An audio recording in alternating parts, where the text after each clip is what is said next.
लखनवी अंदाज। लखनवी अंदाज कहानी की शुरुआत कुछ इस तरह होती है। लेखक को अपने घर से थोड़ी दूर कहीं जाना था।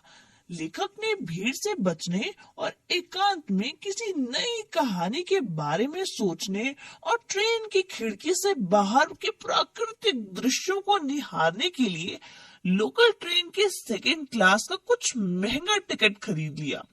जब वो स्टेशन पहुंचे तो गाड़ी छूटने ही वाली थी, इसलिए वो सेकेंड क्लास के एक छोटे से डिब्बे को खाली समझकर उसमें चढ़ गए।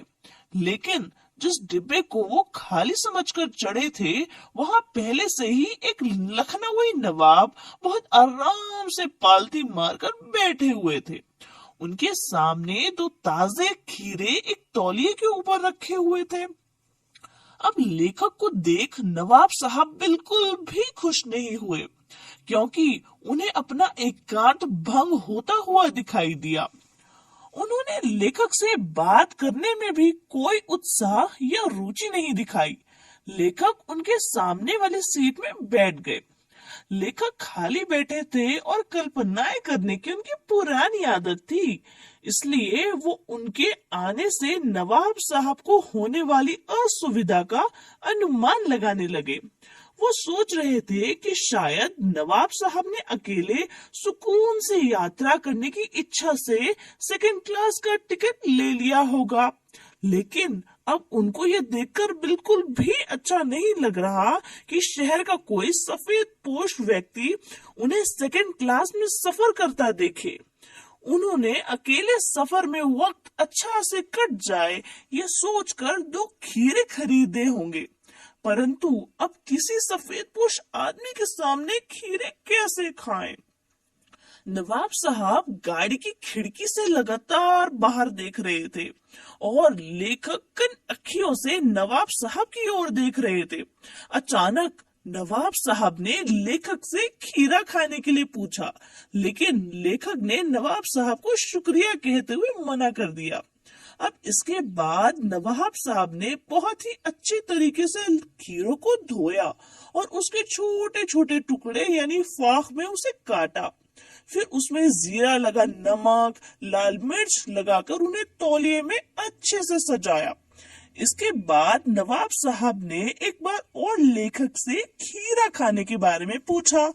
क्योंकि लेखक पहले ही खीरा खाने से मना कर चुके थे, इसलिए उन्होंने अपना आत्मसम्मान बनाए रखने के लिए इस बार पेट खराब होने का बहाना बनाकर खीरा खाने से मना कर दिया। लेखक के मना करने के बाद नवाब साहब ने नमक मिर्च लगे उन खीरों के टुकड़ों को देखा, फिर खिड़की के बाहर देखकर एक गहरी सांस ली। उसके बाद नवाब साहब खीरे की एक फाख यानी खीरे के टुकड़े को उठाकर होठों तक ले गए। फाख को सूंघा। स्वाद के आनंद में नवाब साहब की पलकें मूंद आई, मुंह में पानी भर गया और मुंह में भर आए पानी का घूंट गले में उतर गया। उसके बाद नवाब साहब ने खीरे के उस टुकड़े को खिड़की से बाहर फेंक दिया।